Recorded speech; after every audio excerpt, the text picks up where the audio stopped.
Perfect. I think we're live. Are we live? 1, 2, 3. Mic check. 1, 2, 3.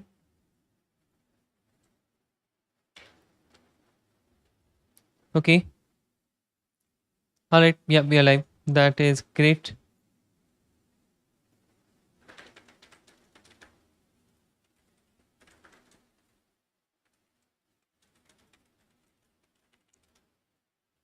All right. Yeah, we are live. Perfect. That is great. Awesome. I'll let people join before we start recording as well. Let me quickly fix my. Nice. Sorry, guys.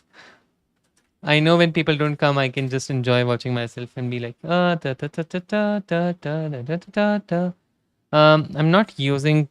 Wait, let me see if I can fix a few things. Yeah, I don't want to do anything of this sort, right? And I don't want any speak. Yeah, I think this is better. I hope this doesn't use a lot of memory though. We will see if anything lags on YouTube, so we will try to fix that. If people keep joining, we will fix it.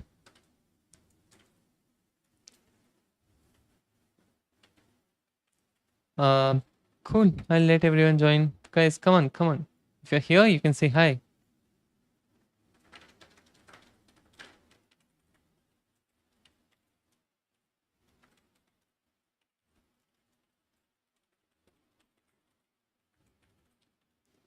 All right. Yeah. Okay. Perfect. I think it's a good time to start. I'll let people join slowly and steadily. Meanwhile, I think. Oh, wait a minute. What? Okay. Can I open Alt R and see what's the GPU usage? It's 35%. Not bad. Not bad. Not bad at all. Okay. Cool. We are back at Westham. I want to understand how Alacrity is functioning on Windows, by the way. So that's for later. But CD context. Oh, CD projects. Okay. Perfect. Context pilot RS. All right, here we go. And we can start looking at issues that make sense to us. Okay. There's one thing I want to do is I want to start creating uh, slides as well.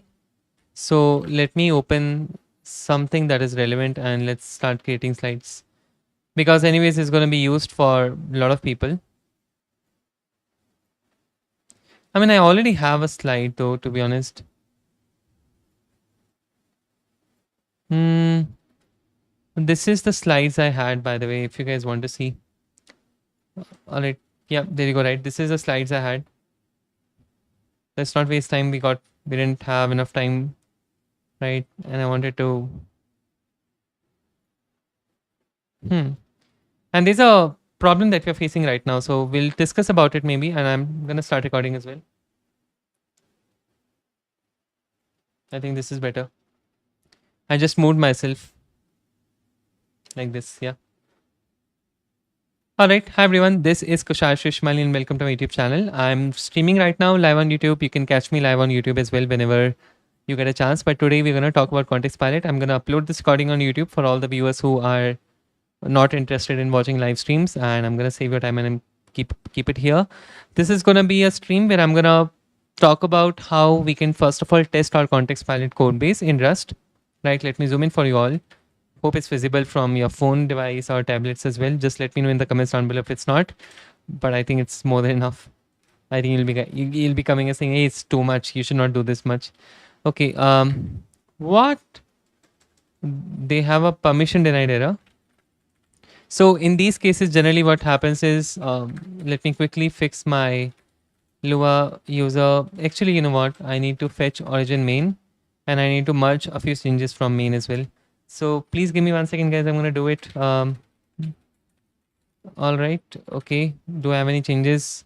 Yep. Okay. I don't think I need it. Git stash I would do. Git merge. There you go. And I'll quickly do NVim plus packer sync before opening. That should not be happening. Sorry, guys. I'm sorry. Okay. This is fine. We'll just remove a few things. Let me also close Steam because in case there are fellow my gamer friends who are playing, it might disturb you all. Okay, cool. I think we are ready. Okay, I need to set up that later on. Oh yeah, what we were doing is we were setting up LSP settings rs rust.lua. So over here you will see that I have rust analyzer. Yeah, over here, right? So you see this is what we have. So what I can do is I can do which rust analyzer and I can find the path. So this is what it is, right?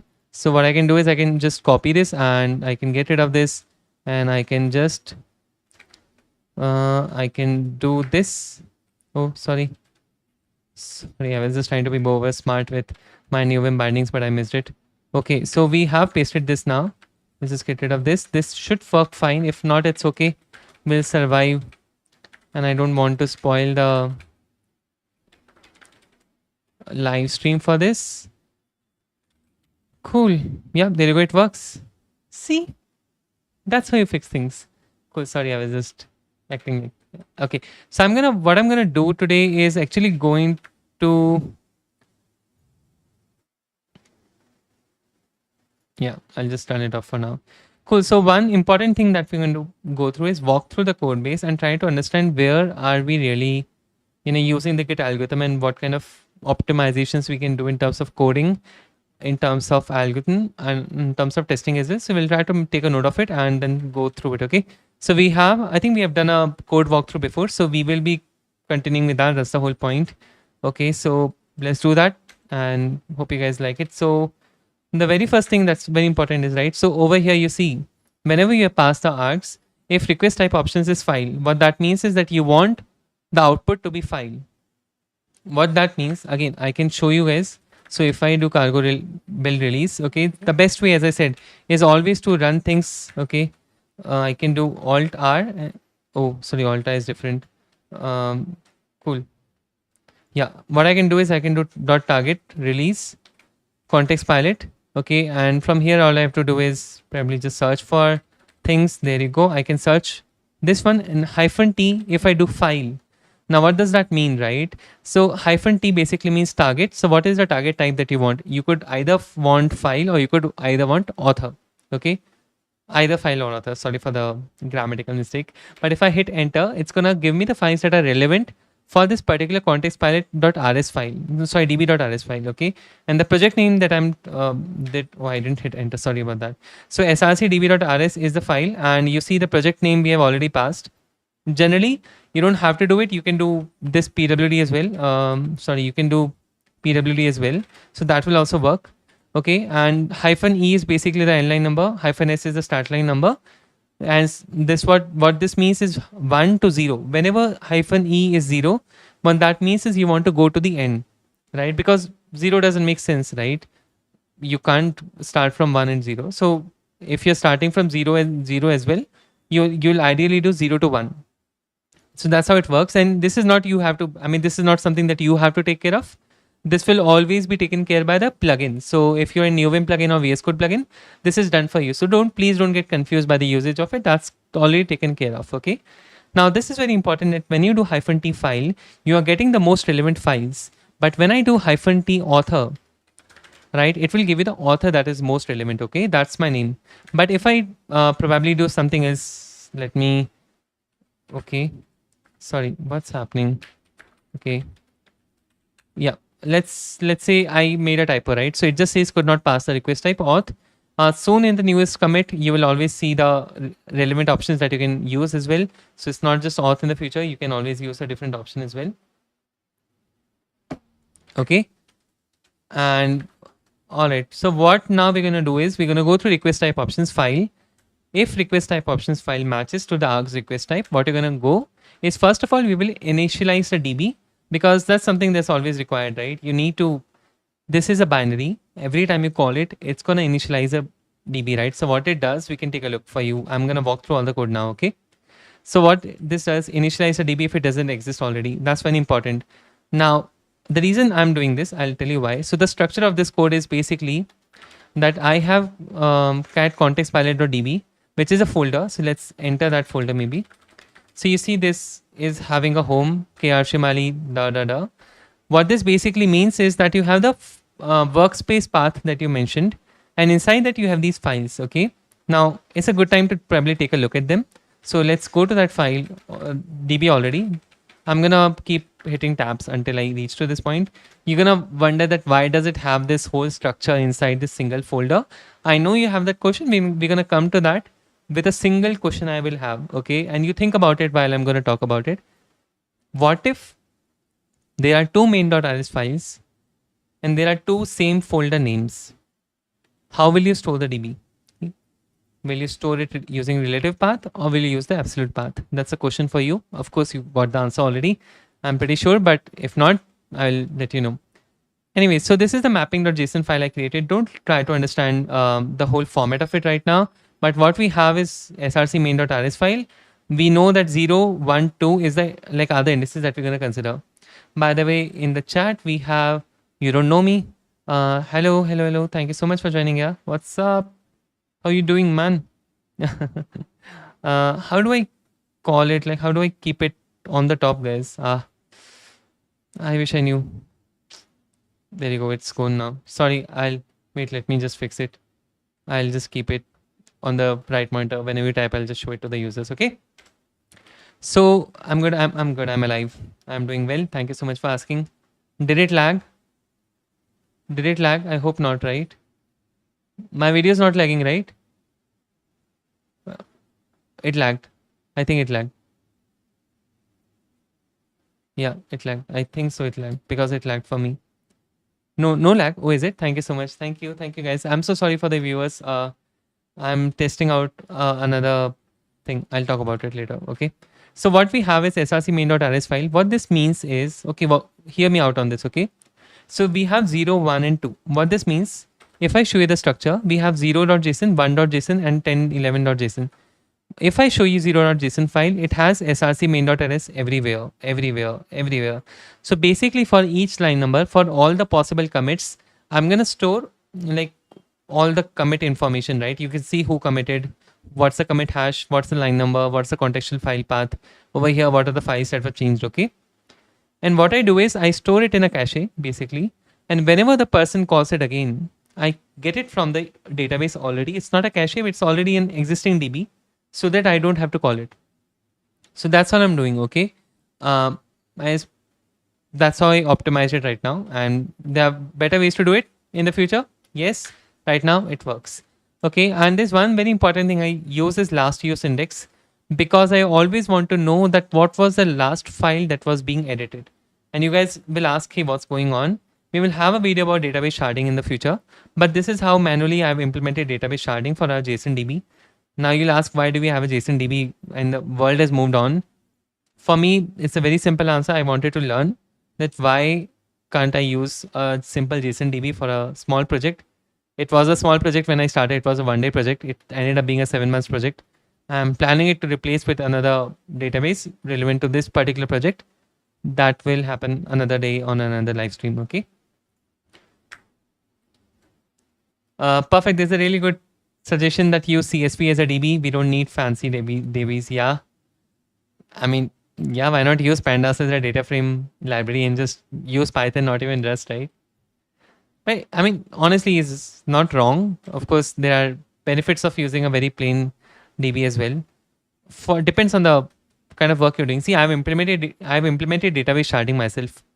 There are other database clients and servers and all that you can manage and have context pilot as a server rather than a binary. So there are things that you get benefit from using a DB, but there are downsides to it as well. It depends on the scale of the project that you're handling, right? Cool. So what we do, what initdb does, basically, I'm going to not talk about it, but it's taking care of is, do you have that particular database in that particular folder? That means, is there .context pilot db folder? If not, it will create one. If not, I mean, if you are not able to get the home directory and all, it will just fail, because that's the requirement. Okay.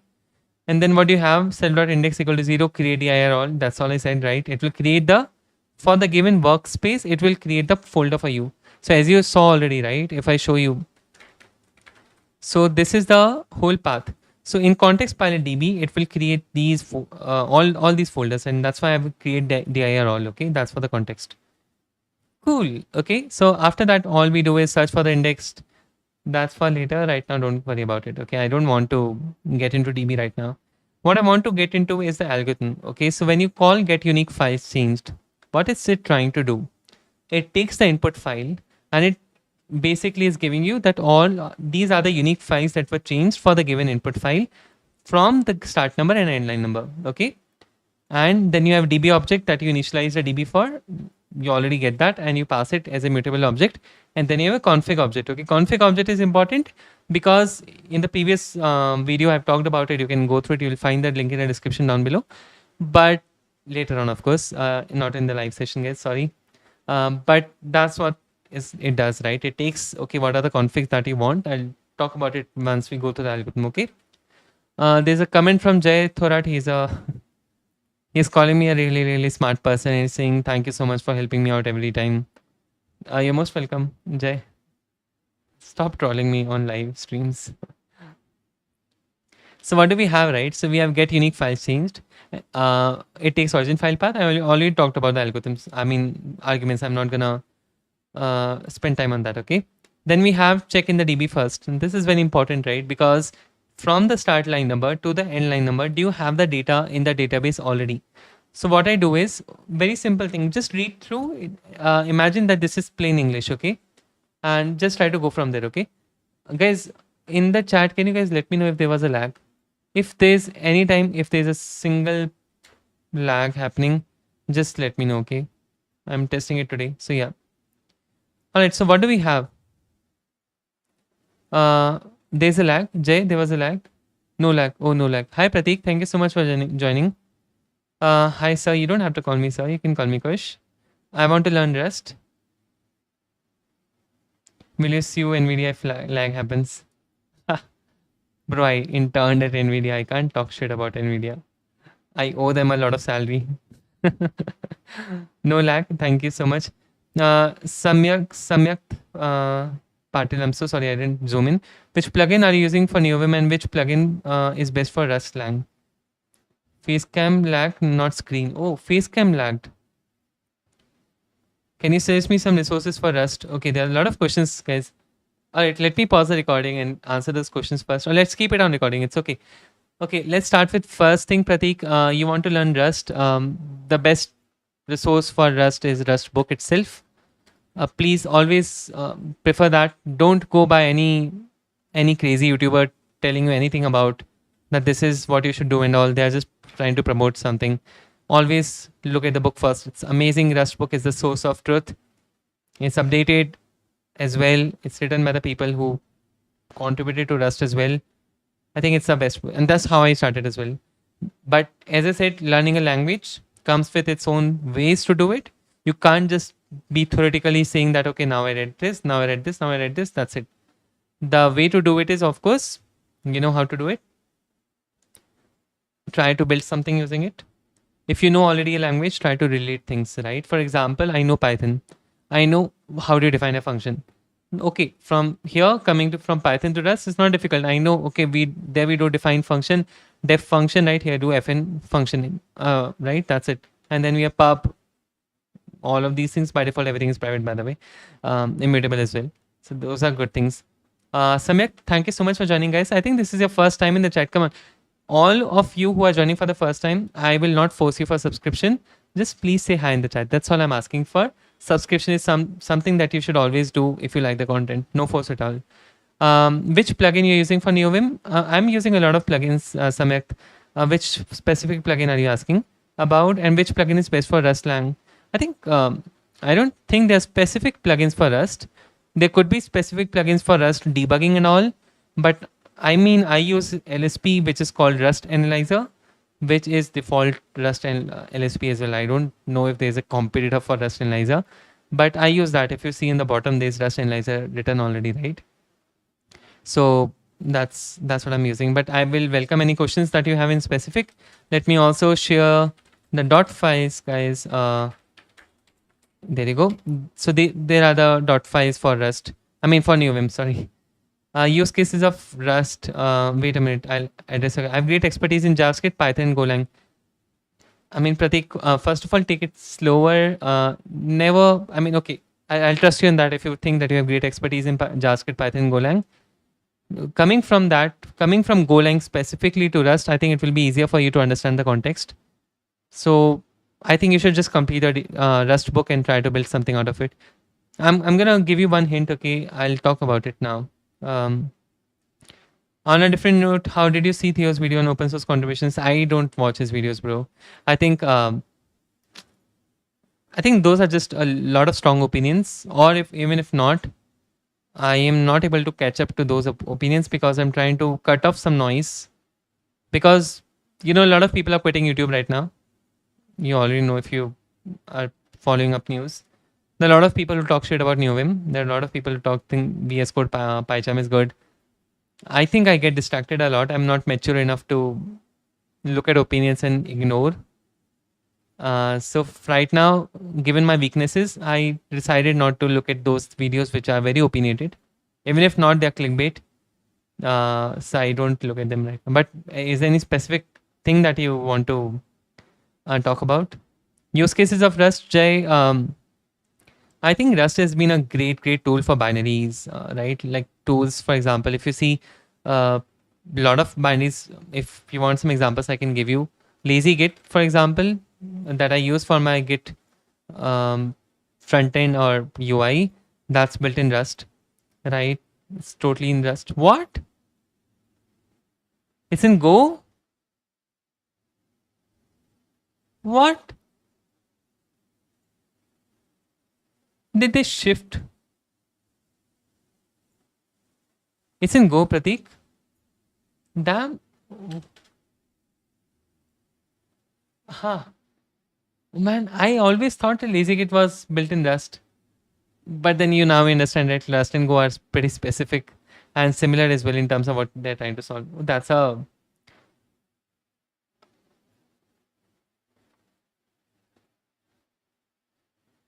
Oh, is it? Indians called off big time, is it? And that's a good... That's a... Chota hun to pagal banayega. Nahi, nahi, I'm not... No, okay. I mean, see. Okay, first of all, GitHub. If you go to Fish Shell, for example, I'm gonna... You don't know me. I'm gonna come to that. Can you...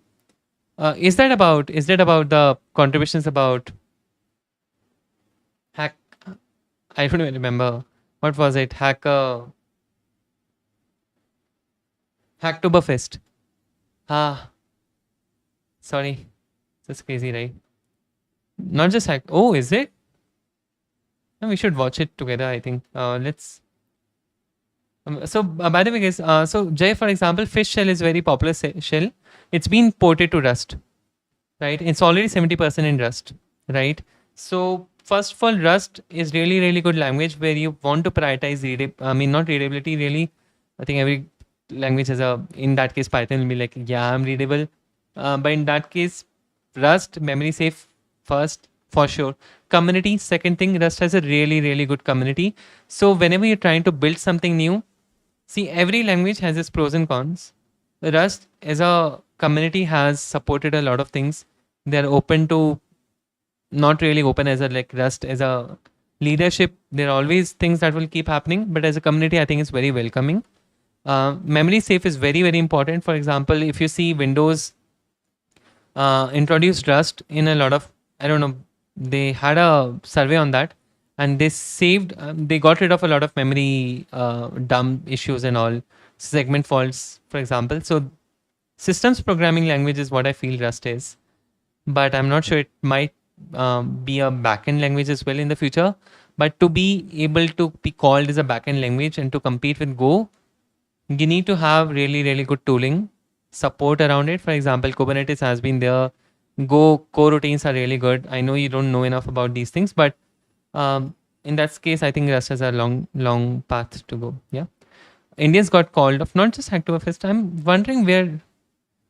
I don't like Theo too, but I mean this tweet. His tweet has took off. Can you share his tweet, buddy? Can you share his tweet if you don't mind? I don't want to scroll his Twitter right now, but if you don't mind me asking for a favor, can you share his tweet? I'd like to talk more about it. I think that will be great. And I'll probably not. I'll stop the recording for now. I think let's just do it live, and I'll record another video for the stuff. Okay, I think I can do it. I can go through Theo's. I don't want to take names, but there are some Indian YouTubers who make Such clickbaity videos on open source. So come on, buddy, just take names. I know. Um, Kunal is there. I mean, I know you don't want to do it. I can do it for you. Don't worry. I've also muted him, by the way. I think he just tweets a lot. I'm trying to get rid of noise, as I said. That guy, Harkirat Singh.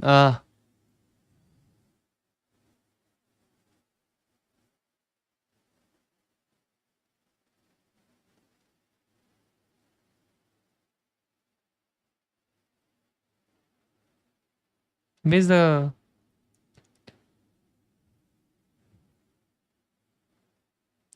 Harkirat Singh even made an apology video for kind? Is it?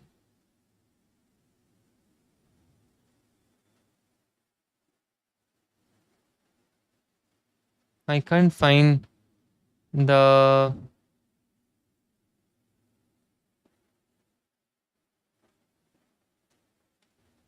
Harkirat Singh on Mighty. I mean, honestly speaking,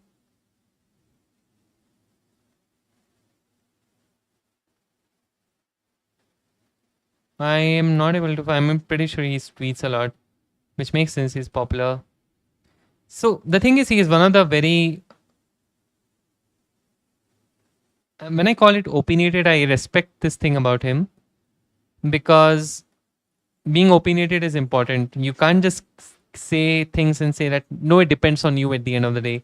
If someone is asking you for help, you should always give an opinion and say that according to me, this is what it should be done. And that's my opinion. You should be very confident about it. Otherwise, the other people will never be able to feel confident that I asked for something. Like, for example, if Jay comes and says, should I use Rust?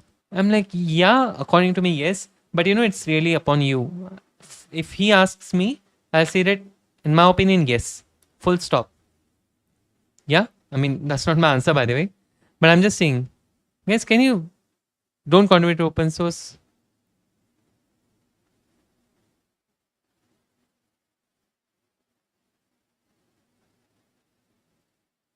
Yeah.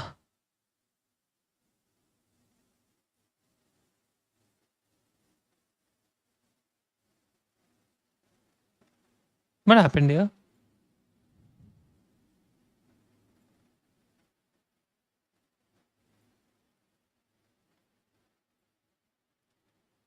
I don't know, but okay.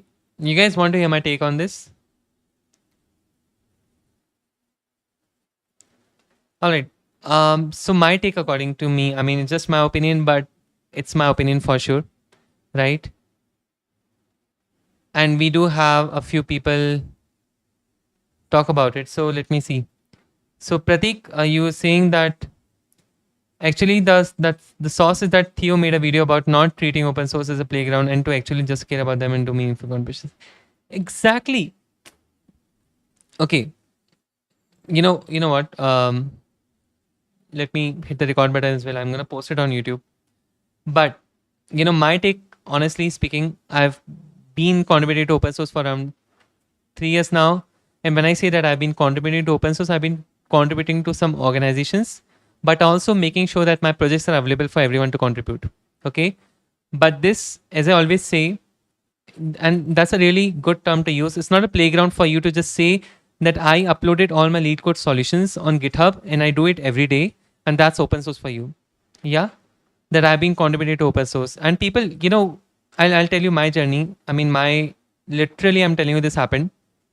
When I was in college, there were people who used to just create a README file and make a spelling mistake every day.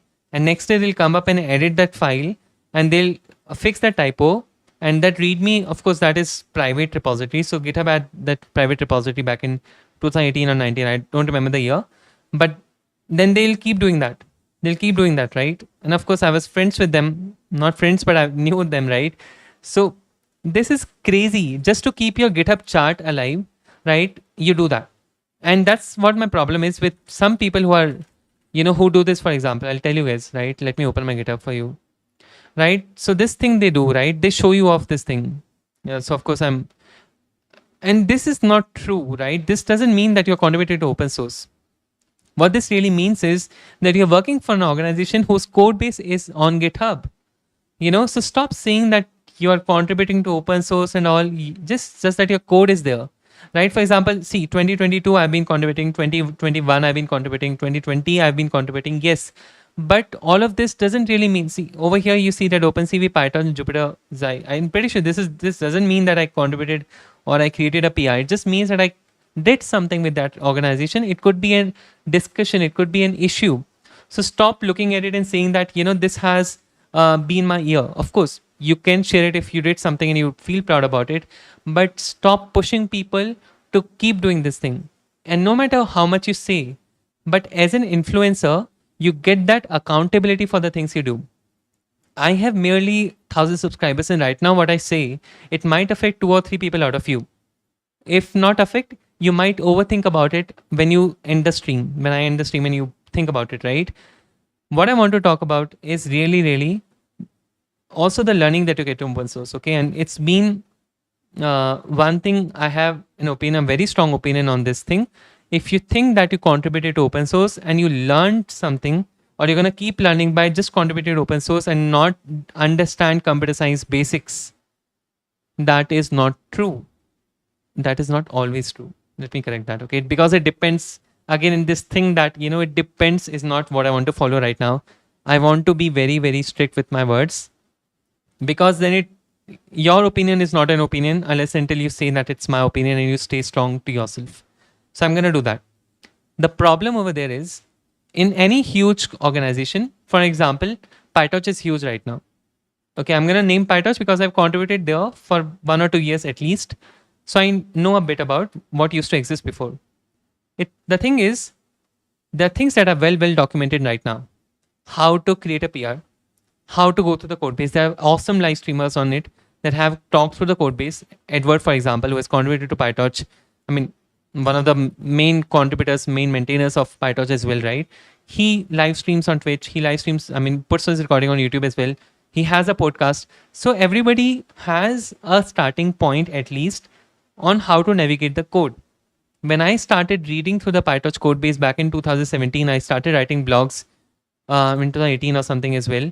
PyTorch and C++, right? There was not enough documentation on it. Now there is a person who from my college comes up and says that you did this when you were in 3rd year of college, and I have done this in my 1st year. That means I'm better? Question mark. And I said, buddy, I did that in 2017 when PyTorch was just launched, right? Not enough people were using it. Not enough documentation was there. I appreciate that you're doing it, but please don't compare yourself with me. Times have evolved, right? I mean, not to make fun of them. I understand, right? Like, it's their in 1st year. They'll slowly move on from that. But that's not how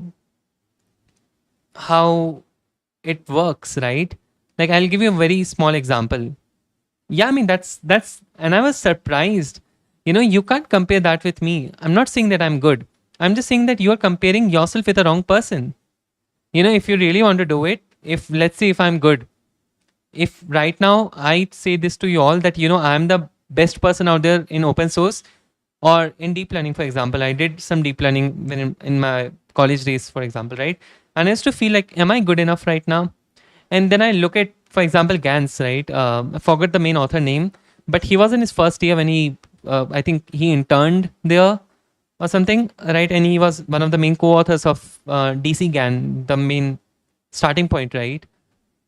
I mean, don't get yourself, just don't look at people around you in your college or institute or wherever you are. Don't just look at your peers. There's a bigger world out there.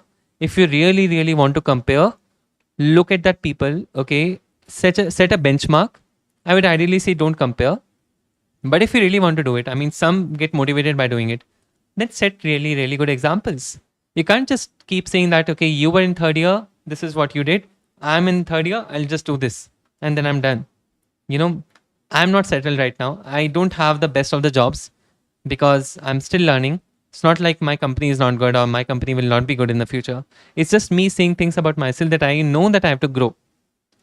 Okay, but I'm the best version of myself right now. And that's the confidence I need. I don't need to compare myself with anyone else. And that's the problem I've been talking about, right? And I'll tell you guys, right? When you contribute to open source, And if you think that you're gonna learn a lot just by creating PRs, just by looking at good first issues, fixing documentation, and leaving it there is my problem. That is where the all the problem starts, right? Like I'll give you an example, right? Okay, sure, look at good first issues, try to solve them. I don't relate to that idea very honestly, but okay, go ahead and do it. I don't mind. My idea is different. I'll talk about it later. But the problem over here is they pick that up, they create a PR, they put a status on WhatsApp, they put a story on Instagram. I do that as well. By the way, when I contribute to my dream repository, I do that. But I don't leave it then. That's the problem. You looked at the documentation, you found so many mistakes. Why don't you go ahead and fix all the documentation if you really want to relate to that repository, if you really want to create an impact? Open source in that way will have huge accountable people, like more accountable people, because maintainers are being flooded with a lot of issues, right? And if you really want to make an impact, there's a bigger impact that you can make. Okay, that's all I mean. But you are not responsible for it as well. If you are young, you are doing it for a job, go ahead and do it. But then don't say it out loud that you are a big open source contributor or you did this and that. Be honest to yourself. If you guys go to my resume, right, I've contributed to LPython, which is a compiler from people, right, of course. But what I've done is in my resume, I've listed 3 PRs. Okay, you guys want to see my resume right now? I can show that to you. I'm not lying. Okay, I don't do that because it's like you are not being true to others as well, and you are not being true to yourself. Eventually, what will happen is someone will come and ask you questions. Hey, you said that you contributed to this repository. What did you really do? Okay. So guys, this is my resume. If you guys can see. Okay. Where's the chat? There you go, right? You guys can see this. Context palette, server, Rust, extension, TypeScript, Lua, author. Yes, I'm the author. Binary to find top N, all for now. Relevant files and authors for the given line of code. Repository link. Yes. Implemented an in-house DB to store results. Acts as a long-living cache. I've exactly mentioned VS Code extension link, NeoVim plugin link, keystroke fetcher. What did I do? LPython compiler, contributor. 3 things I've mentioned. And all these 3 PRs I've created, they have been merged. That's it. Right? Bismuth contributor, porting 3 column, relevant pull requests, working. I've not said these are done. Right? That's what I've done. And this is in my resume very clear. Right? So OpenCV, for example, I contributed to 2 PRs. I've mentioned those 2 PRs. I'm not saying that I was a contributor to OpenCV and then I say that, yeah, I created a documentation fix, Yes, is that, I mean, technically you're a contributor, but be more visible about it. Then you are being accountable for the words you use. Yeah, see, that's the problem, right? This is what people have done. You get goodies. You join an organization. Nobody on LinkedIn talks about that. Hey, I joined this company, XYZ company, and I'll be joining this department and I'll be working on this product of them. Who says it's confidential? I don't get it. Like, for example, at Abnormal, I work in the backend team, which is responsible for fetching all the data from all the customers and making sure it goes into the pipeline. I can talk about it. What is so private in that you cannot talk about it? Of course, we as a security company, we have to fetch customer data, and how can we do that reliably and also protect the customer data and also do it in the proper pipeline? Why can't just people mention that? I understand that you got goodies for contributing to open source, right? The problem starts from there, right? And from the very start, I've been doing this on Instagram. Okay, I have an Instagram account, yes. So what I do is I put a story, and don't worry guys, it's not public. I'm not publicizing my Instagram. Don't worry, I'm not doing it for clickbait and all. Of course, I'm doing it for people to hear me out. The thing is, I'll tell you what, right? So when people join, or when people, like for example, in college, right now, people post a lot of stories about them doing XYZ things which are illegal as well in India, right? My problem starts not from them doing it, but from them publicizing things. Same with open source. See, people who are junior to you are gonna follow your like shoes, okay? Whatever you have done, they're gonna put themselves in your shoes and see, okay, Kushashva has done it, I should do it as well. because at least they're going to have that question in mind. You have to set up a good example. If you're not doing it, you're not being accountable. That's all I'm saying. It's okay if you're not doing it. You don't have to be responsible for others. It's okay. You want to live your own life your way, sure. But I didn't want to do it, and that's the only reason. If you see my YouTube channel, uh, I have 150 videos. I have 1,000 subscribers. Okay, and I don't care about it because I can't just make another video about Python versus C++ versus Rust versus Golang. I can't do that, right? It's I understand the reasons there are reasons why people do it. I understand, but I can't do it. It doesn't follow my values. Okay, let's read through the comments. I don't know, man. Like, why should someone even mention a README fix or simple doc fix on the resume? For God's sake, don't they have common sense? How to find good open source repositories to contribute? I am having hard time to find one. I can talk more about it. And on that comment, you don't know me. See, even if they are mentioning it, they should really link the PR. That's all I'm saying. Otherwise, it's only going to come back to you. If if an interviewer is very smart, he is going to pick you up on that, right? And if you got lucky, and if they skipped you on that, and they thought that, oh, guy, this is very cool. He's very cool. He has done open source. Let's pick him up. In the future, you're gonna regret. That's all I'm saying. So I'm no one to decide that, okay, this is something good or bad. I'm going to question you on that. As an interviewer, I have the right to look at your resume and ask you questions. That's all I'm saying. Yeah. So that's all that matters, to be honest. So if that makes sense, yeah. Don't they have common sense? I don't think that's so common anymore, right?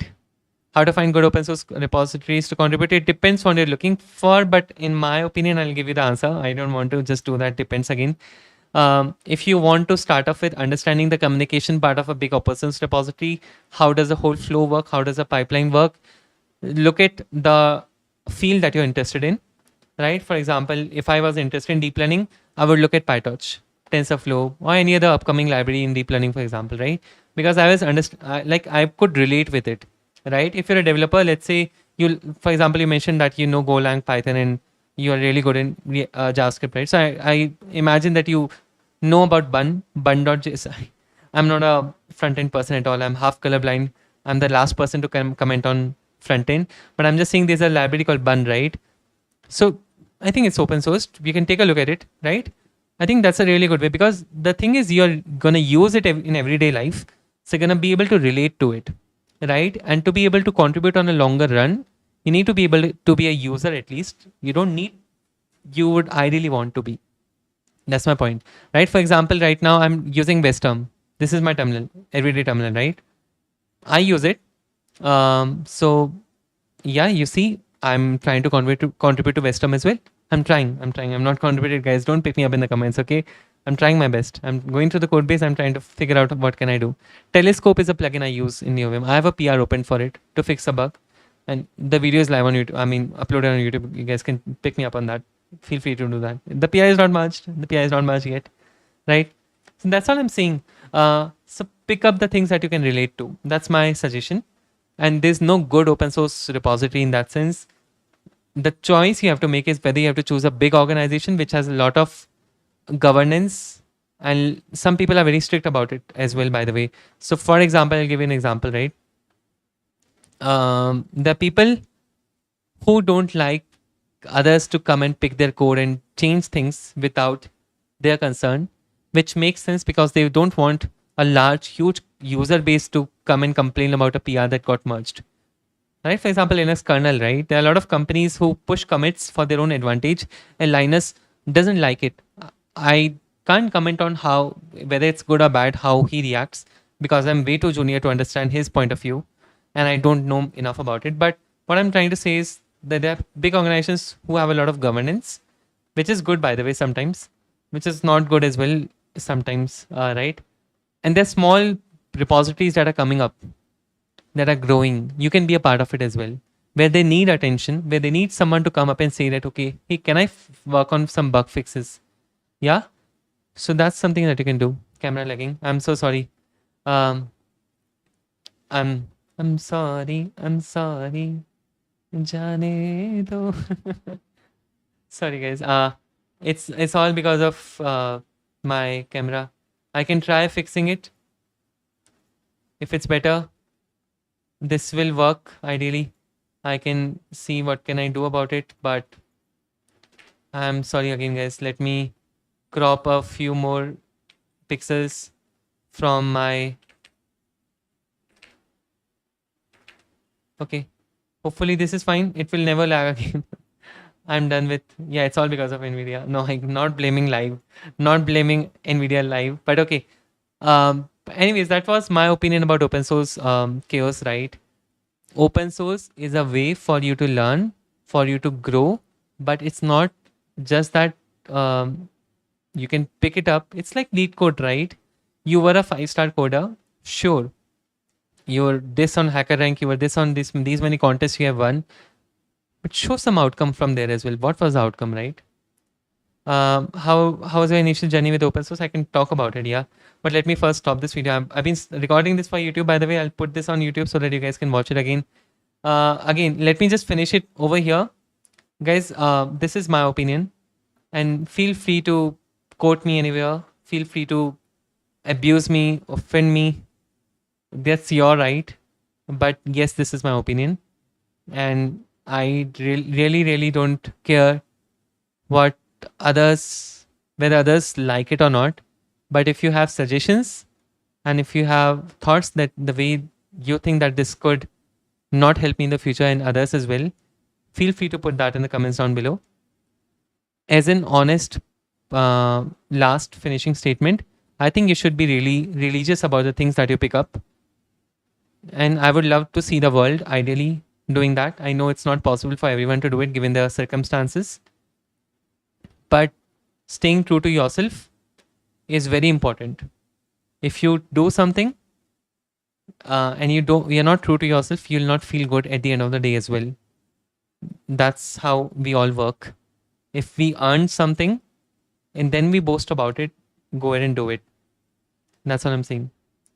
I mean, this is a trend with all these tech influencers from India. Before open source drama, it was competitive coding. They make fantasies out of anything. Yeah, I mean, okay, it's not just tech.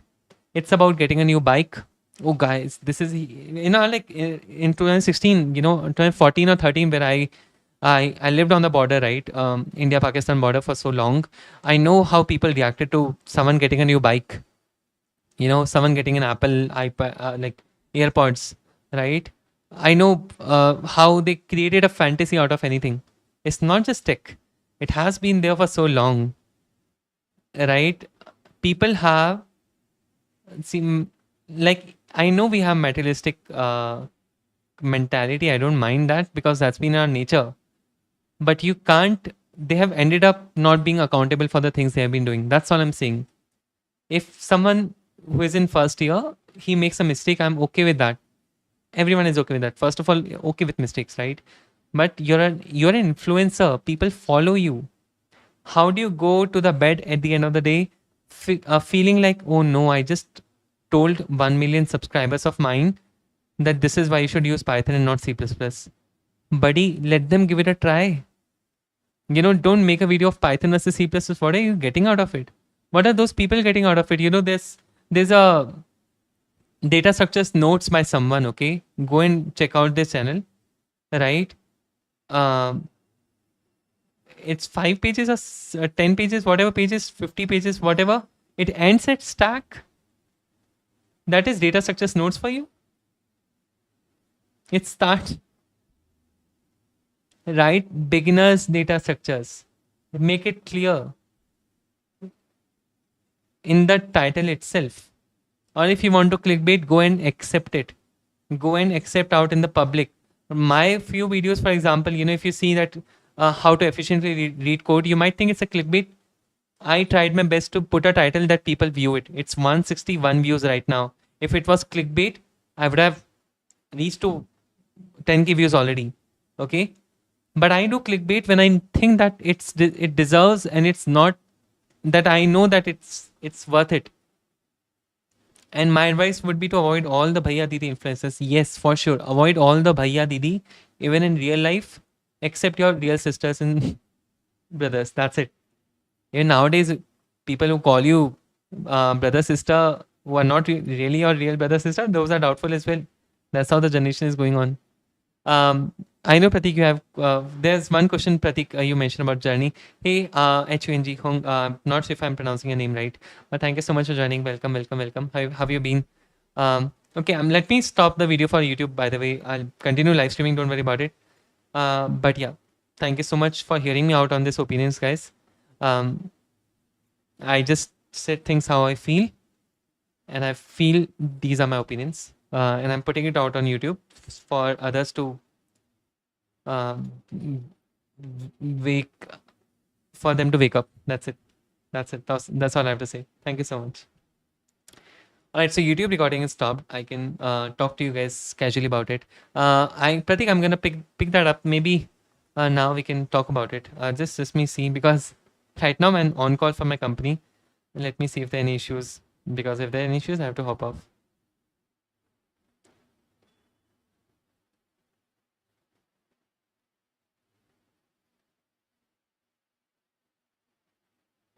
Okay, yeah.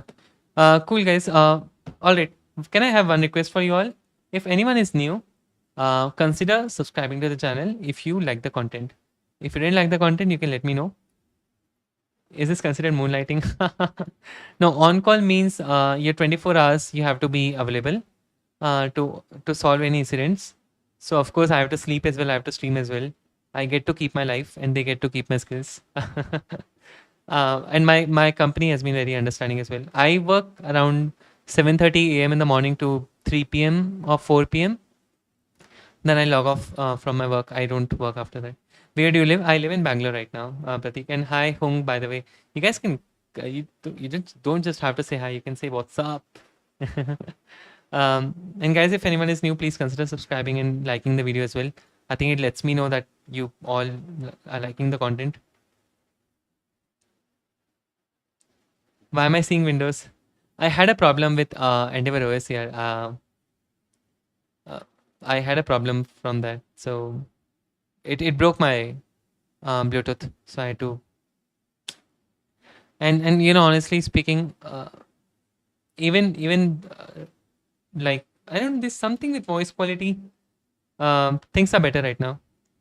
Gotham says, "What's up? WhatsApp." Ah, you guys picking me up on that. Jay, I'm gonna answer that question for sure. Cool. Okay, let's start with the first question, guys. Off topic, Pratik. Okay, let's start with Pratik's question. Jay, if you don't mind, I hope you're not sleeping. Okay, I'm gonna pick his question first since he came first. All right. So where did you? Okay, are you guys interested though? Is just Pratik who is interested in knowing my open source journey, or are you also interested? Are you multi-booting? How are you doing it on the same drive or different drives? There's different partitions. I'm dual booting, yes, for Endeavor, and if that answers your question, let me know. Yeah, I have an ext4 for Endeavor, and I have a FAT32 partition for that boot as well. So it's totally separate. Very much interested. Okay, Pratik.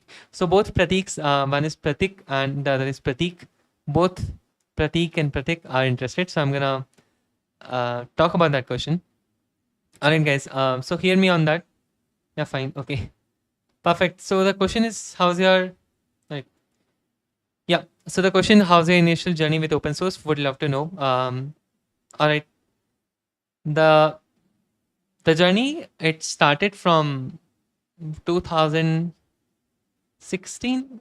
Yeah, 16 is when I started doing bachelor's in computer science and engineering from IIIT Naya Raipur. So it's an institute of excellence in Chhattisgarh state of India.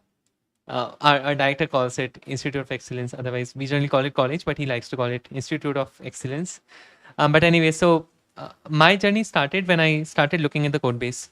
So my interest was always into looking at the code base of the tools I use. So I was using Linux initially, right? I started with, like, for example, Linux Mint, Ubuntu, all the versions of Ubuntu, Debian as well. I installed that in 11th class standard as well. First year as well, I installed in a lot of my batchmates PCs as well. I think a lot of my batchmates will agree if they're watching this video in the future. So my idea of open source was always to be able to read the code base and understand what they're doing. That's what I understood from open source. Okay, The source was open sourced, right? The source was out there for you to see. I didn't understand, okay, can you contribute to it? Was never a question because I was so curious. So this happened. My brother was doing his bachelor's in from BITS Pilani campus, right? And I would just generally go to him and say that, Bhaiya, do you have any suggestions for me, right? What should I do? So he said, I told him that I'm interested in images and computer vision in general, right?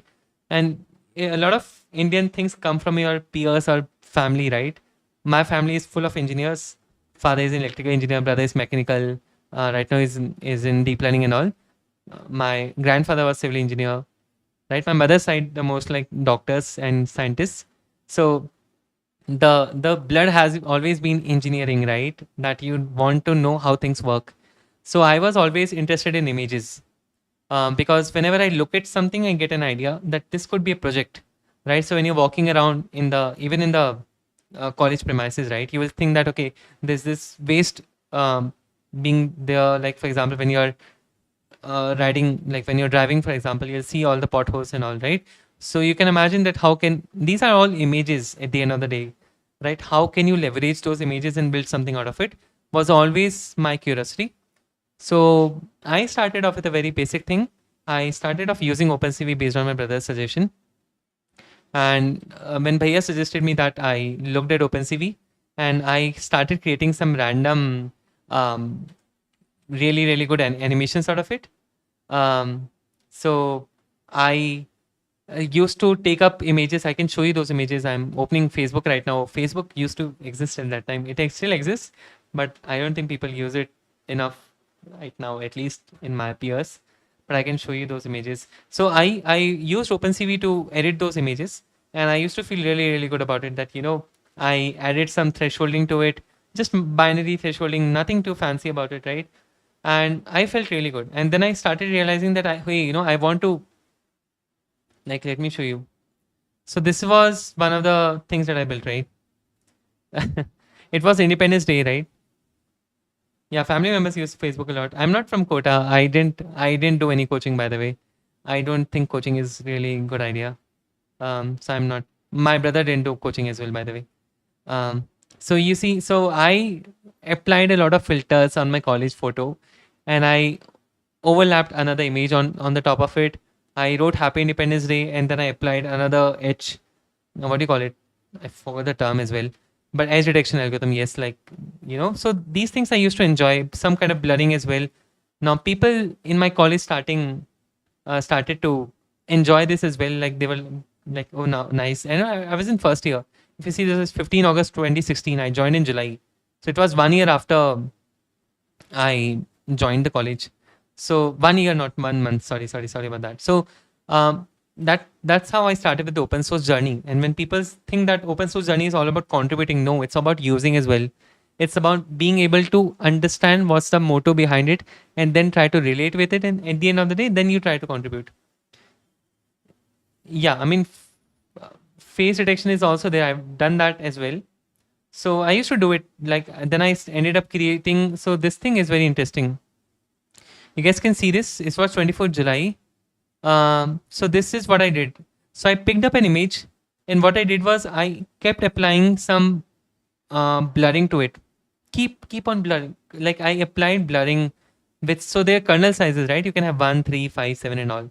So I kept increasing the kernel size, and then there was a very smooth animation that came out of it. Because if you keep blurring, the photo is gonna slowly fade away. And I created an animation out of it in Python. So even this thing, right? You never understand, like this is same. If you guys see the pattern, you see, right? It's exactly the same from the image. Yeah. So that's how I got into it. So I used to love open source for this reason, that I could go through OpenCV's code base.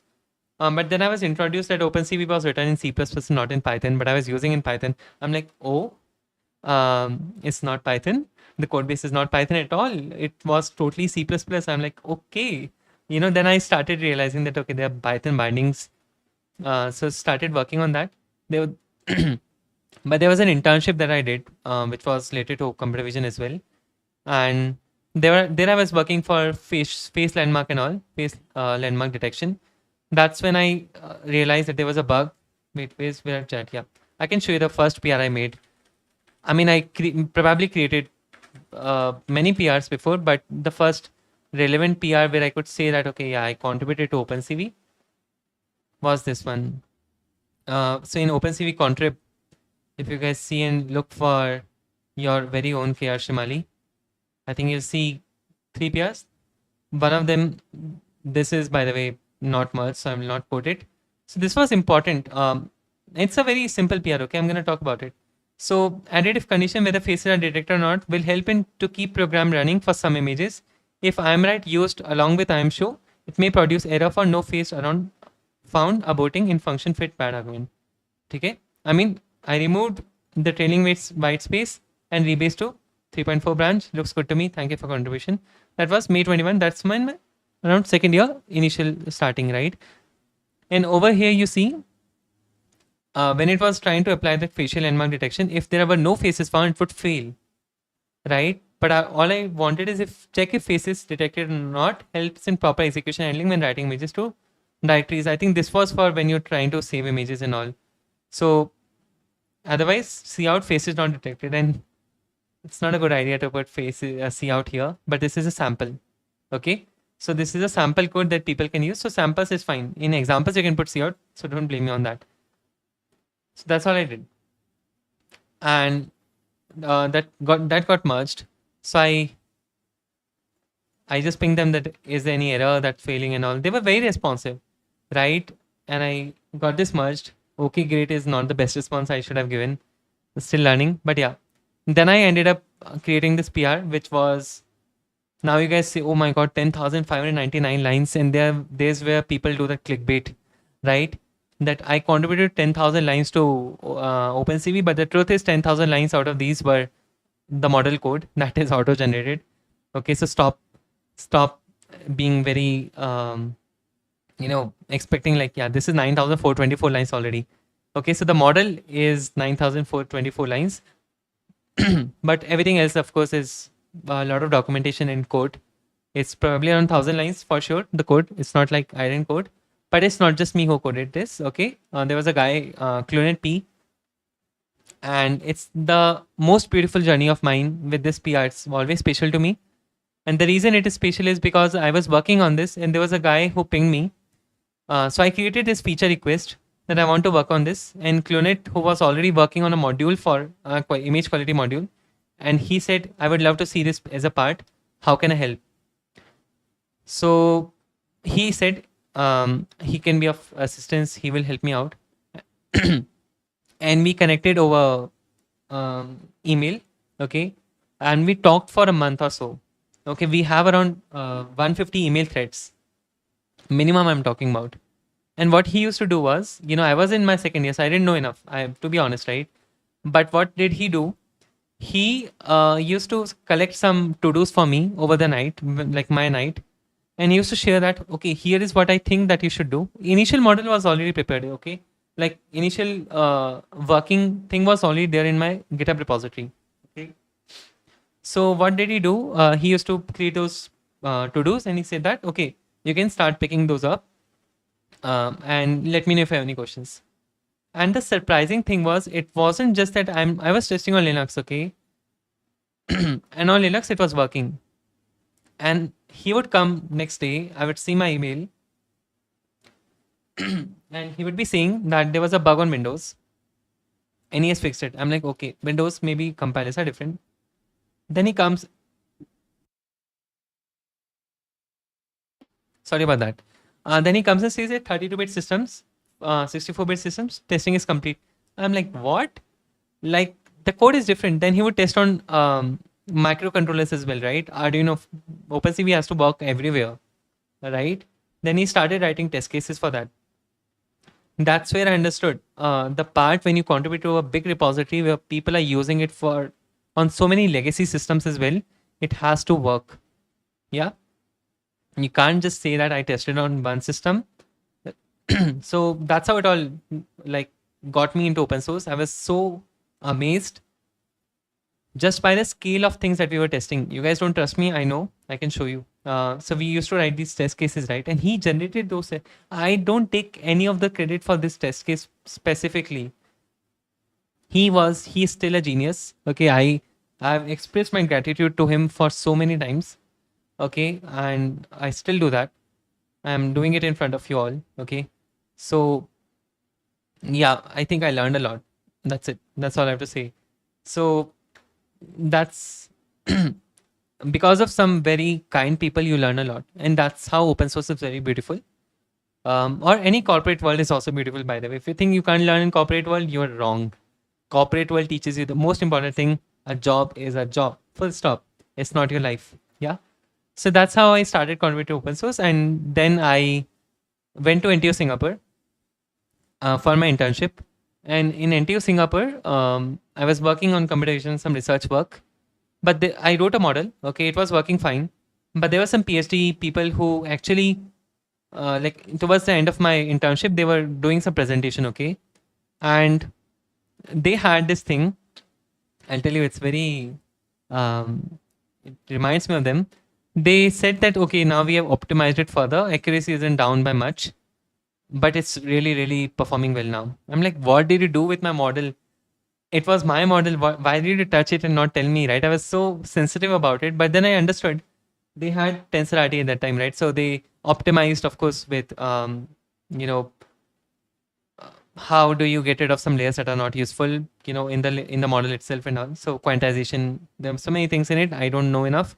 I don't remember enough as well, but that's what they did, and I'm like, okay, I want to understand how to do it, because then I realized getting to that model phase is one thing, but taking that model to end is one thing. And that's the, starting is the most difficult thing, yes, but taking to the end is also difficult, right? And you can debate which one is more difficult, yes, but I think they're both more difficult, right? So that's where I realized, okay, no, I want to learn it. So I started writing blogs on PyTorch. If you guys go to my blog as well, there's a blog on this. I have been writing blogs from 2019. So this is, for example, it's a 2019 or 20 blog. So I started doing deep learning in C++, right? And that's when I reached out to one of the main PyTorch C++ contributors there, Will Feng. And he helped me out with how to get started with PyTorch C++ API. It's still in beta phase. It was in beta phase that time as well. So I started understanding how do I register module in C++, right? So all of it is written by me, guided by many people, of course. But that's when I started enjoying it more, because if you could use that in C++, not the training part, if you could do influence in C++, not influence, if you can do inference in C++, you save a lot of time from Python to C++ thing. The whole shift context switch, right? In development as well, in prod as well, right? So that's when I started doing it. And at this time, I was looking into PyTorch codebase. And when I got into NVIDIA, when they reached out for internship, I went ahead and did it. So PyTorch was my main focus while being in NVIDIA. That's where I contributed to PyTorch. And that's where I have contributed. It's a fun thing, but the number of PRs I have on PyTorch is 69. So yeah, it is what it is. I didn't do it intentionally, so don't blame me on that, but it's 69. I'm planning to create one PR at least after this to get rid of the number, but yeah, those are the number of PRs I have. The count doesn't matter, but I'm just telling you, I created PRs. I have worked for NVIDIA, and then I also worked for Coincide. So I did it for my work. It wasn't for, I'm too young to do an NGO thing right now. To be able to create these PRs, you need to have some output. That could be building a profile.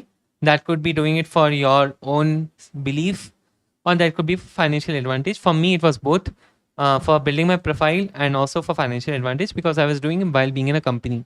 Okay, so I'm not being the nice person here that I contributed this much. I got the money out of it as well from my company. So yes, but open source can get you money as well. So you guys understand, right? But yeah, that was a part of my job, so I did it. And I've been maintainer of PyTorch Lightning as well, Lightning Flash as well. That was also a part of my job. So that's been my journey right now.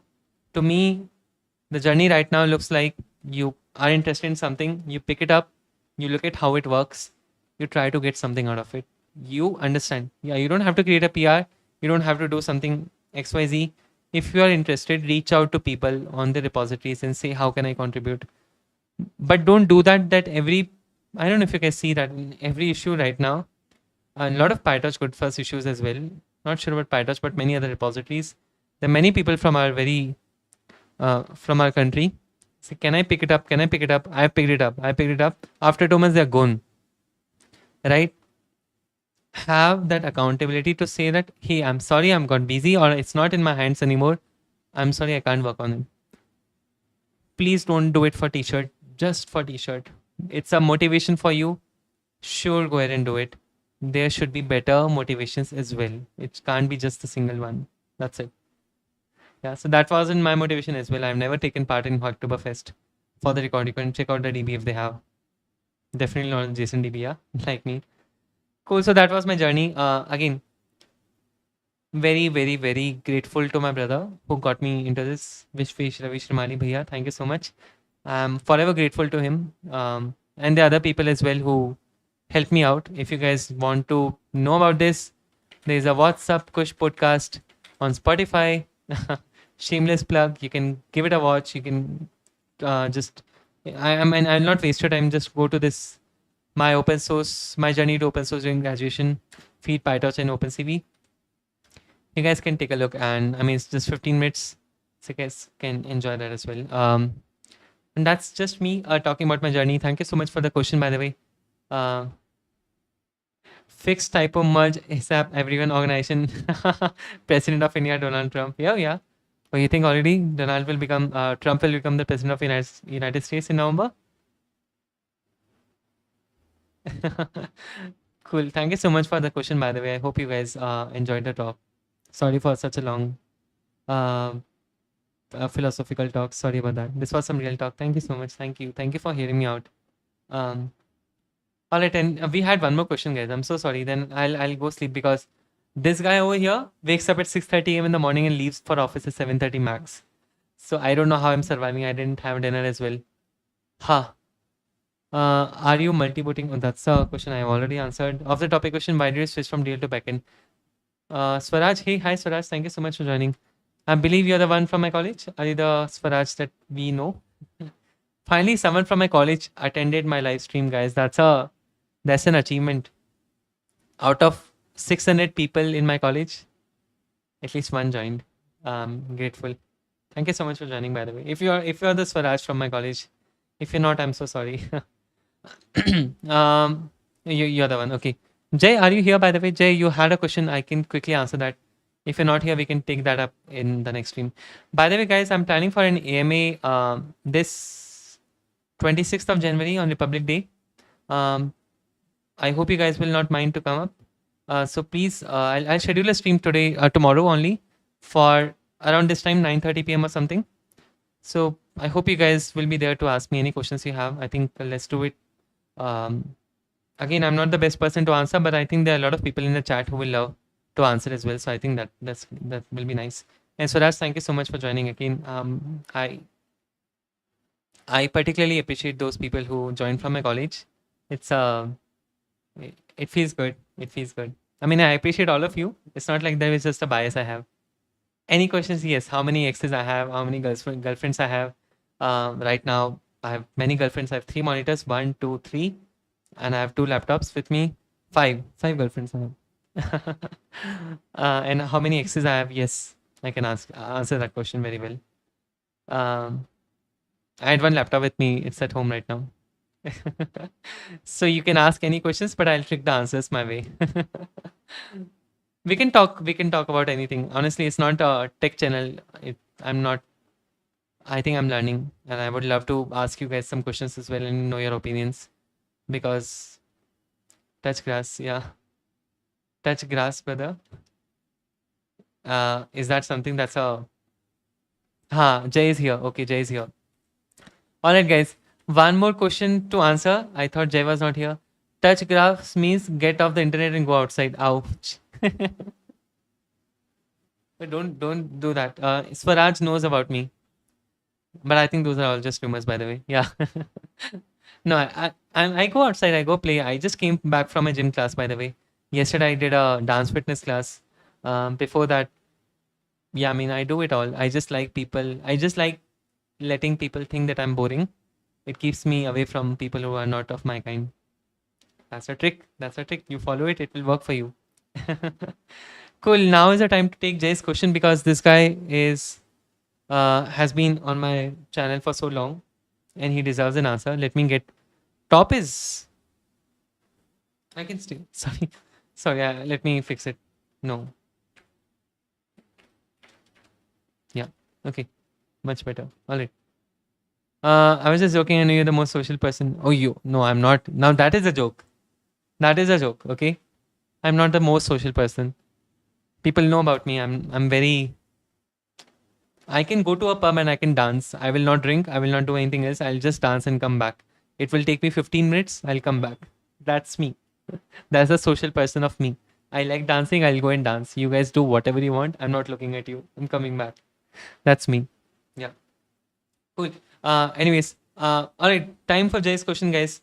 If you are here, hear me out on the question. Okay, it's a really good question. All right, ready. One. I'm gonna start the recording as well. And 1, 2, 3. Here we go. All right. So we have a question from Jay here. Let me pick that up in the chat. I'm live streaming right now. I'm recording for YouTube. Okay. Sorry for saying that. I know those people who are watching me on live hate it, but already off the topic question, why did you switch from DL to backend? And as always, Jay makes a lot of typo. He meant why did you switch, but he did why did you switched. So ignore him on that. All the grammar Nazis in the chat, it's okay. I'm one of them. Sorry about that. My teammates are one of my teammates does it, so I kind of do it with others I meet. Anyways, jokes aside, so why did I switch from deep learning to backend? First of all, to be very clear, I'm very, very young right now to say that I was in deep learning, that I'm now in backend. There's an analogy I really like. My tech lead in abnormal security where I work right now, as of 24th, what's the date today? 23rd January 2024. Just to clarify, right? So my tech lead, Dashing, his name is Dashing. I think he deserves that much credit, right? So he always says this thing that you are at the end a developer. You are a software engineer or developer, whatever. There are differences I know. But let's say software engineer. You are here to solve problems. So you do whatever you like. You do whatever that takes to solve a problem. Of course, you will have a niche. Like you will have an expertise on something. Could be backend, it could be front end, could be full stack, could be anything else, right? But he does it all. And that's something I love about him. Of course, he's a backend engineer at Abnormal. I know he's gonna hate me for saying that out loud, but yeah, he says that. And same as my previous tech lead. I mean, in the previous team I worked in Abnormal, Shoaib as well. He says the same as well, right? So for me, I was always interested in terms of deep learning whenever I was contributing to PyTorch. People misunderstood that and they thought that I was an expert in deep learning. I was not an expert in deep learning. I was contributing to PyTorch. I was contributing to OpenCV. So I was more into making sure that libraries are developed better for the people who are using it. And given that I had some background while reading research papers of computer vision or deep learning, I was a really good candidate to be able to do it. Right? You can't just keep on developing things if you don't know it. For most of the times, at least, that's what I feel. At least you have to write test cases, right? So for me to shift from the deep learning world to backend world in terms of resume, it was a thing that I realized that people in India were misjudging me by looking at PyTorch and OpenCV in my resume. And that's when I realized that, okay, at least at the end of the day, I need to keep my job. I can't just keep on following the rightful path, but it also needs to be efficient. So that's when I realized, okay, I need some more projects in my resume that also talk about something other than PyTorch and OpenCV. I needed variety, right? And that's when I started doing more. I mean, it wasn't intentional, but it started happening. I was really tired when people would come and say that, oh, you contributed to PyTorch. Oh, do you want to apply for a deep learning role? I'm like, no, I'm not a deep learning. I contributed, I developed it, right? So that's a different question for another day. But also one of my things was in India, I have not seen a lot of startups doing real AI. And I'm very, given that how much I've seen, okay, I know people gonna say that you are just 25, you don't know enough. I'm like, yeah, I know what I know. Okay, based on my experience, I'm telling it. Okay, at least I'm telling, that's all I'm saying. So they use pandas to plot some things, and they quote that they're using AI. Yeah, you match a pattern, you think they're using AI. You get funding using those keywords. It works as a marketing stunt. I don't mind that, as long as your startup gets to survive and you don't lay off your people. I don't mind it at all. But you don't fake developers on that. You don't hire developers by seeing this thing and then you end up doing something else. It's not even in your uh, pipeline or whatever roadmap, right? So I didn't like it. There are some startups who are starting. I mean, startups are starting to pick up, but there are some startups who are just calling the OpenAI client and all, right, using those APIs and saying that we built a chatbot. Yeah, we did something revolutionary. Don't say that. At least to our developers. Okay, marketing stunt is all. I don't relate to it, but I am anyways a bad marketing person. I don't know how to sell things.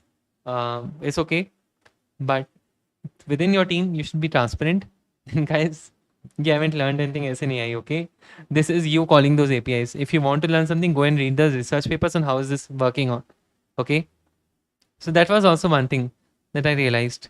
But it wasn't a reason for me to switch from deep learning in the resume to backend. I think I was always a software developer by heart. Front end is something I can't do. I get confused between red and orange, orange and green, orange. And also when some girls come and say that, oh no, that's not yellow, there's greenish yellow. I'm like, please, I'm already tired. Like, of course, boys do it as well, but a lot of girls do it more than this because they know the color specifically. Like, for example, my mom does it. This is lightish yellow. I'm like, Mama, I only know crayons.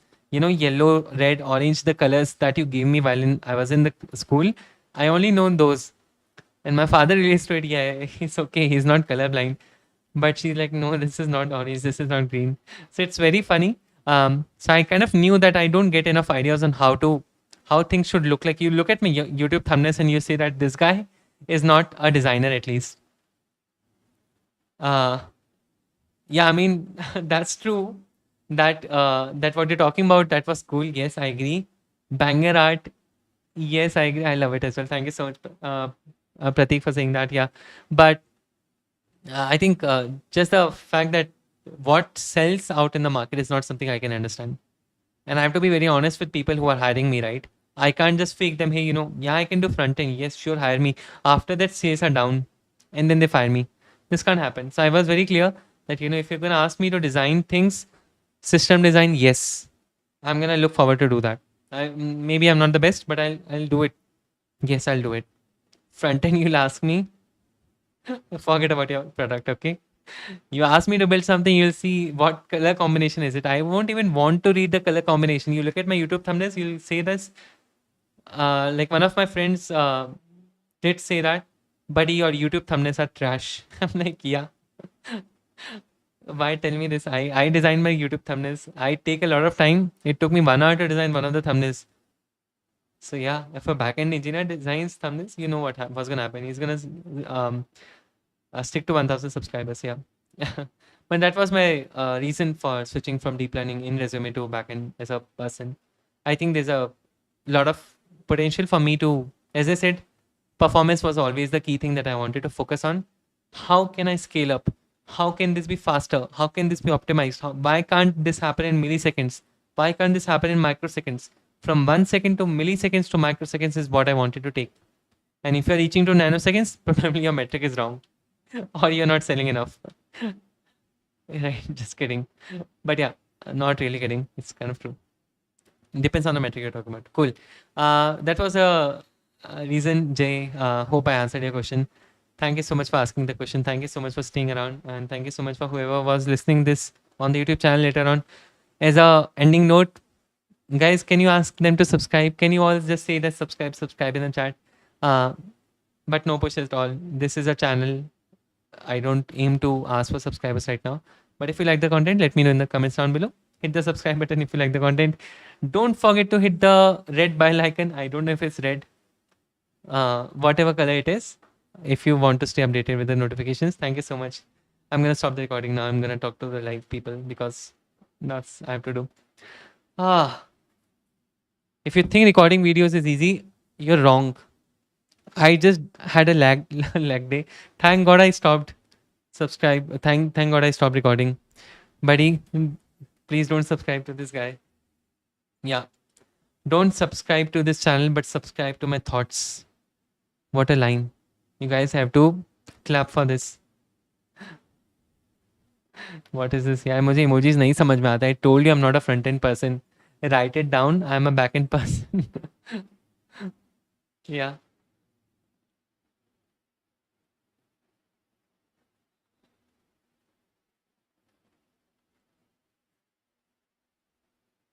Man, I'm sorry. Just looking at my. Okay, cool. I should not waste much more time. According to you, are certifications enough to showcase domain expertise? Huh.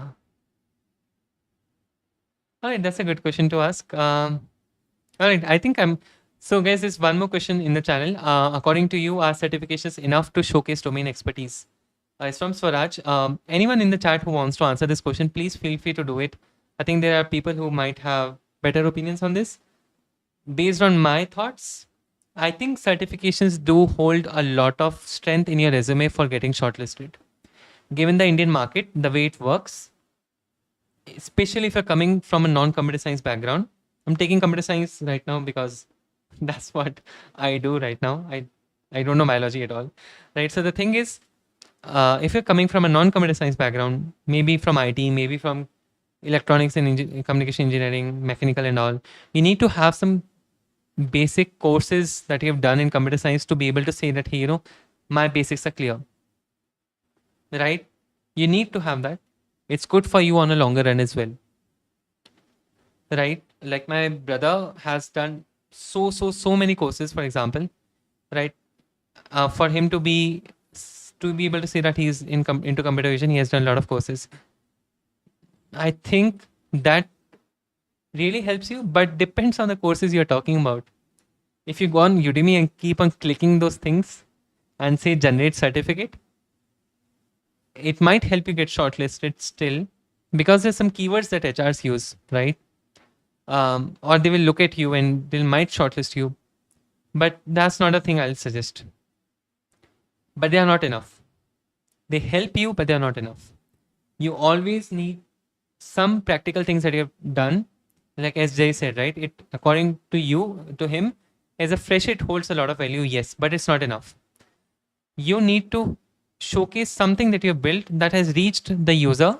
If not user, you need to showcase that you have used that project to build something out of it. And you use that course to build something out of it, right? And that's why you see that a lot of courses have this end project thing, right?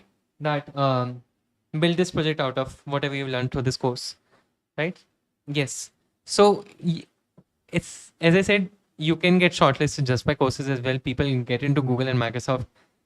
Not the benchmark, to be honest, at least anymore. I hope people start realizing. But any company is a good company, by the way, if they are having good sales in terms of finances, right? But the thing is, for you to get shortlisted, courses might be enough for some companies, depending on the kind of filters they have. But to reach to the EM round, engineering manager round, and be able to say that, yes, I know this thing, I would say having a project that reached the user directly end to end, you took something out from scratch, or wherever you're using your API and all, did you make sure that some people are using it? Because when you have that customer obsession in the corporate world, that is very useful. Even in open source, if you are not thinking about users who are using this thing, it's not useful. So I would say certifications, great idea. Still a great idea.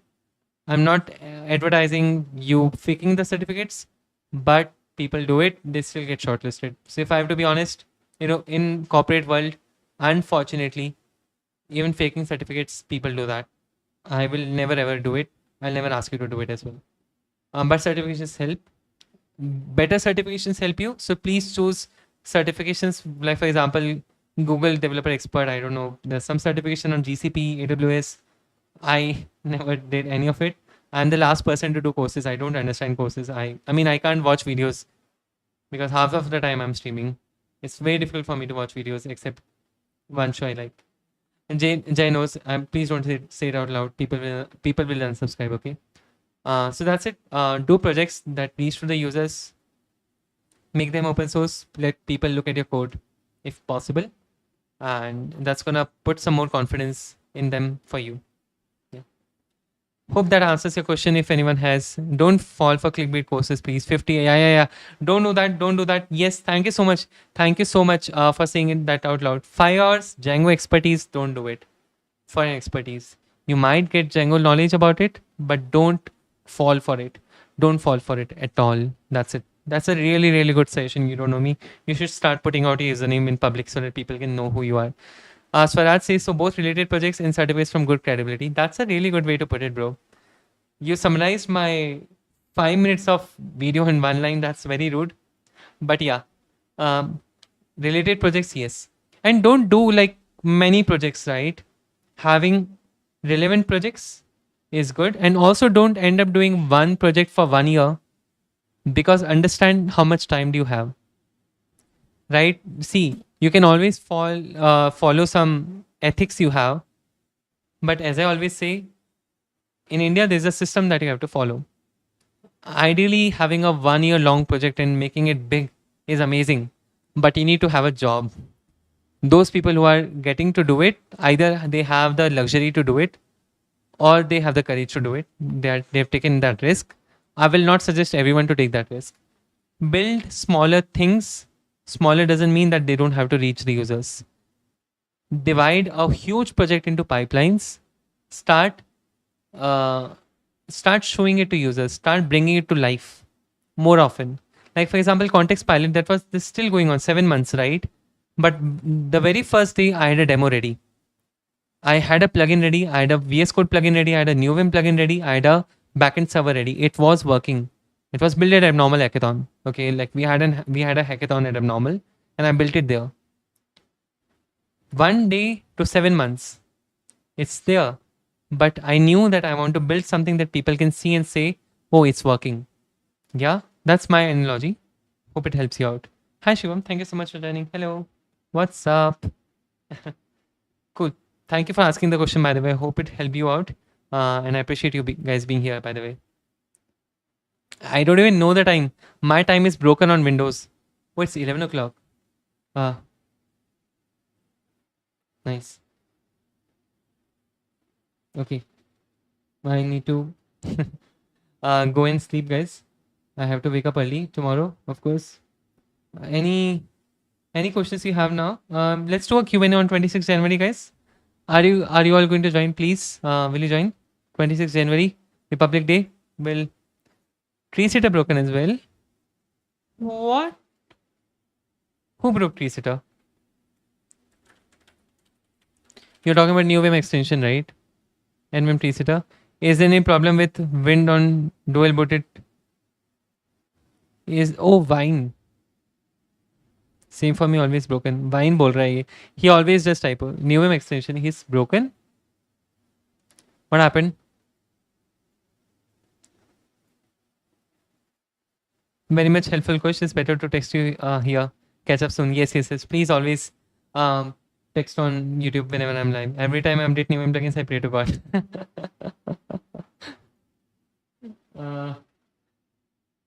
And yes, I think Vine. Oh, Windows, you mean? Acha, acha. Oh, sorry, sorry, sorry. No, I don't think it's problem. It's just problem with you, bro. Fix it. फालतू की बातें. ढंग से कुछ काम करना नहीं. Sorry, guys. Jay is our friend. Psyche bullying him. He bullies me, by the way. So it's all good. I update new plugins. I pray to God. I didn't know reset is breaking. ये सब क्या है भाई? I don't know. कहाँ पर कुछ bug है क्या? But it could be. Is it just you? वो casual end of Python script. I don't. You bully me. Is working fine with my nightly version, but some breaking changes in new release version. Okay. It might be because of some.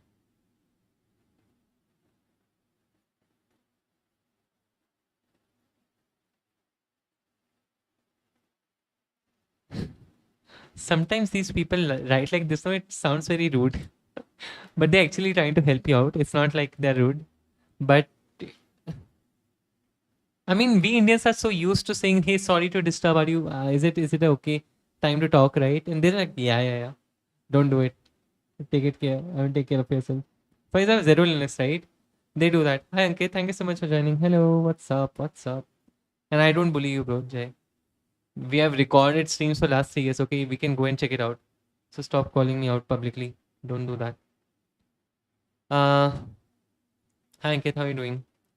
Okay, guys, I know it's probably very late for you all as well, and for Kush at least it's very late, so I have to go and sleep.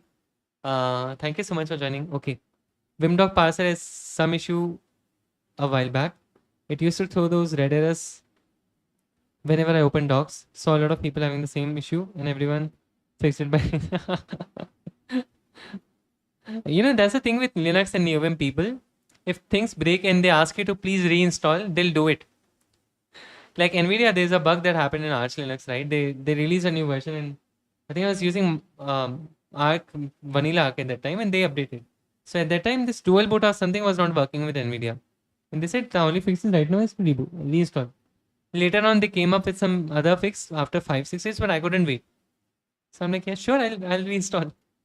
Yeah, we are so accepting. You believe me for typos for whole hour live while showing screenshots. Oh yeah, that's true. Are there no typos here? You bullied. Yeah. Oh no, wait. There's no bully. Yeah. Sorry, I skipped the typos for whole hour live while showing screenshots. No typos, bro. That's cool. Don't use Nvidia. Yeah. Yeah. I used to do CUDA before. That's why I had it. I will happily skip Nvidia again. Nvidia is very bad for Arch Linux though. The screen went black when trying to log in with Hyperland. Oh, you guys, you both use Hyperland, right? You don't know me and Shivam. You guys are both using Hyperland. Nice. You guys are noobs. You should use Windows, okay? You don't know anything. Windows is very, very advanced. If I enable NVIDIA broadcast, it will lag right now. You don't know. So stop talking about Linux. Oh, yeah. Oh, nice, nice. You guys will never understand the real developer who is the one who develops on Windows. Yes, he agrees. I don't know which one did he agree with, Hyperland or this one, but yeah. It is what it is. We all know who's the real noob. Respect in here, skill issue, yeah. Cool. All right, guys. Okay. Thank you so much for. I'm on Popeyes. Good, yeah, good. Shift from Popeyes now. Sorry. I'm not saying that. अब मुझे ना I'm very sleepy right now and I have to go, guys. 97 minutes of streaming, that's a lot. Thank you so much for joining in, guys. I'll see you again on tomorrow, hopefully. If not, day after tomorrow, for sure. Please like and subscribe to channel as a request, not a push. And I'll see you again on 26 for sure. Stay in touch. Thank you so much for making it very welcoming and making my day. You can't make my night, unfortunately, because I'm sleeping alone with my laptop. Good night, guys. Good night. By any tips for internship, I've gotten Django project, but I have no dev experience. Would love to make you. I can stream all night one day, yeah. Ankit, would you mind if I pick it up in the next day, please? I think this is a good question to say. I've gotten Django project, but I have no dev experience. Let's talk more about it. I think I want to know some background on what you mean here, but I'll definitely pick it up tomorrow and we can talk more about it, okay?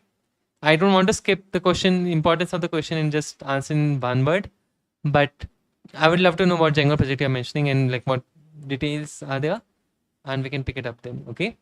Cool. I'm not a Django expert, by the way, but yeah. Cool. All right. Thank you so much for joining in, guys. Thank you so much. Take care. Have a good night. Bye, everyone. Say bye. Bye. I'm saying bye. I'm asking you guys to say bye. I'm saying bye myself. I'm not a good streamer. Anyways, thank you so much. Bye.